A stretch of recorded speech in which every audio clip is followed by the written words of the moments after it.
Olá, eu sou Thalia Amâncio, graduanda do último semestre de Letras Português pela UES, Universidade Estadual do Ceará, Campus Feclesc, e hoje eu gostaria de falar um pouco sobre os mitos relacionados à língua brasileira de sinais e principalmente à língua de sinais, Libras. Existe uma compreensão errada por parte de muitas pessoas que não conhecem a língua de sinais ou as línguas de sinais, porque o que é mais importante de perceber é que existem variantes da língua de sinais e que é uma língua, portanto, porque apresenta uma estrutura própria e apresenta variantes dependendo dos contextos culturais, sociais e históricos dos seus usuários. Então, é uma língua porque apresenta essa estrutura e porque apresenta essas variantes. Importante enfatizar. Existem muitos mitos, mas os mitos principais foram listados pela autora Ronice Miller de Quadros, no livro Língua Brasileira de Sinais, em que ela vai listar 6 mitos principais sobre a língua de sinais. O primeiro mito seria de que a língua de sinais é incapaz de representar termos abstratos. Essa concepção surge principalmente da ideia de que os gestos que são utilizados pela língua de sinais são ligados e relacionados ao mundo concreto, à realidade concreta, porque são concretos. Mas não, deixamos bem claro que a língua de sinais consegue sim demonstrar emoções, sentimentos, contar histórias também, permite a criatividade do seu usuário. A única diferença seria que a língua de sinais permite e necessita, exige do seu usuário uma memória não auditiva, como as línguas orais, mas uma memória de percepção, uma memória visual, espacial. Ela exige outro tipo de aprendizado do seu usuário. O segundo mito é o mito de que Libras é universal. Não, como eu já bem disse aqui no início desse podcast, a língua de sinais permite e tem uma variedade de mudanças segundo o seu uso, segundo os usuários que a utilizam. É uma língua que varia segundo o contexto social, segundo o contexto espacial dos seus usuários. Por exemplo, no Brasil nós temos uma diversidade de gestos para uma mesma palavra. E a língua também permite essa variedade. Por isso que ela se encaixa como língua, como bem dito anteriormente.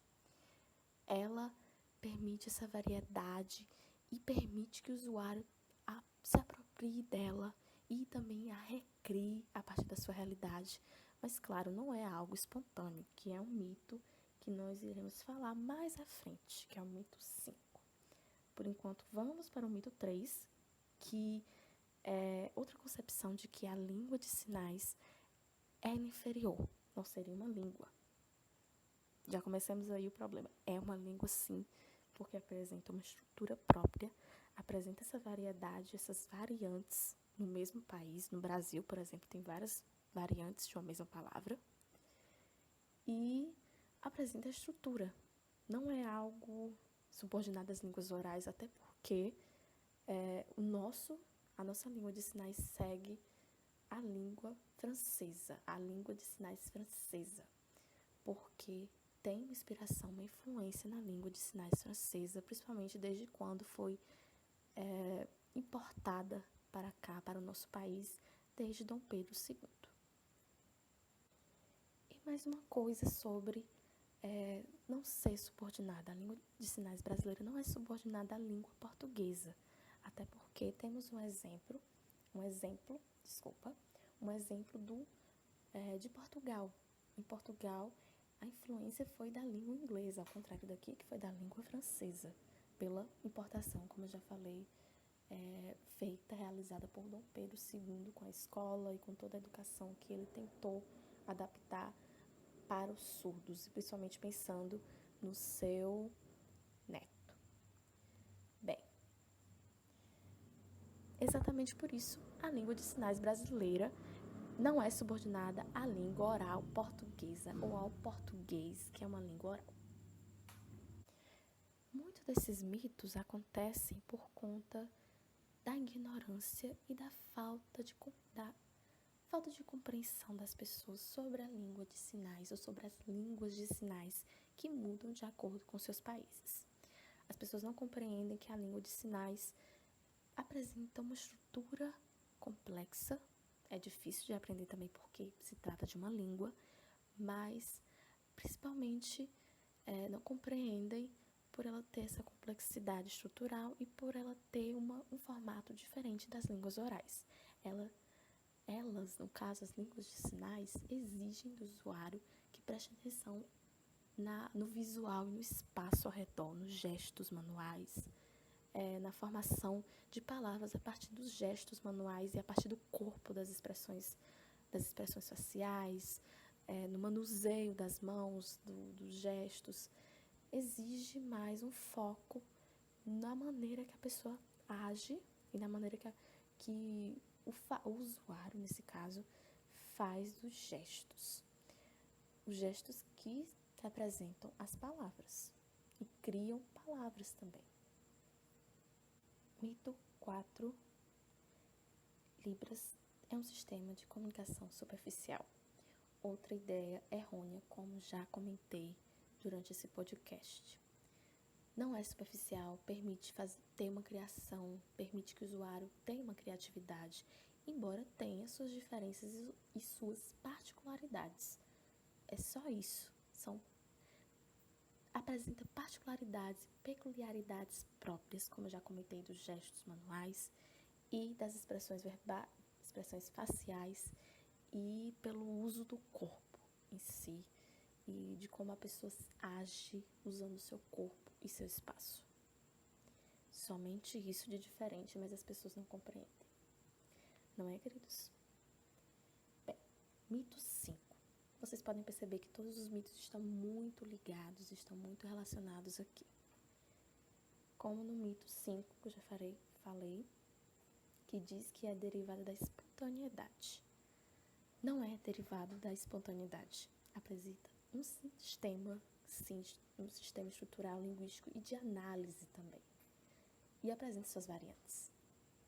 Essa concepção parte também muito do que nós podemos compreender da linguística tradicional.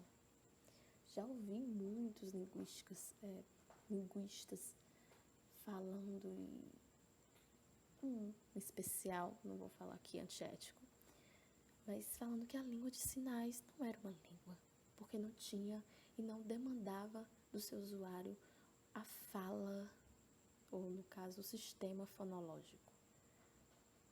Provavelmente, mesmo que seja um pesquisador ou pesquisadora, não compreendendo, não tendo um estudo, não possuindo um estudo aprofundado sobre a língua de sinais, acaba caindo em erro e falando coisas desse tipo, infelizmente. O mito 6, e por último. O mito 6 é de que a língua de sinais estaria relacionada especialmente apenas ao hemisfério direito do cérebro, que é o hemisfério responsável pelo processamento de informação espacial, e não ao hemisfério esquerdo, que é da linguagem. Pelo contrário, estudos mostram claramente que a língua de sinais demanda do cérebro um trabalho muito mais complexo, porque demanda tanto o hemisfério esquerdo relacionado à linguagem, quanto o hemisfério direito relacionado ao espacial e visual. Ao utilizar a língua, o usuário precisará utilizar esses dois hemisférios. Então, demanda muito mais trabalho e exige também muito mais trabalho do cérebro do usuário. Bom, é isso. Aqui são os mitos principais. Recomendo muito a leitura do texto Língua Brasileira de Sinais, que está disponível um tipo de texto, artigo curtíssimo, que é da Ronice Müller Quadros. certo? Bom, ficamos por isso e até mais. Pesquisem, leiam e sempre se informem para não cair em erros como alguns linguistas tradicionais caem. Até mais. Atividade em especial para a disciplina de Libras do semestre 2020.1 da Universidade Estadual do Ceará, Campus FECLESC, Faculdade de Educação, Ciências e Letras do Sertão Central. E bem, é uma atividade especial para isso, para essa disciplina, mas como eu penso em sempre adaptar meus projetos e principalmente o projeto Mediando Encontros, quem sabe no futuro eu não adapte também para ter legendas, ou ao menos um dia ter uma adaptação para pessoas surdas, deficientes auditivos, como é o caso aqui do vídeo, em que eu adaptei para tentar alcançá-los além do áudio. É isso, vou ficando por aqui e até mais.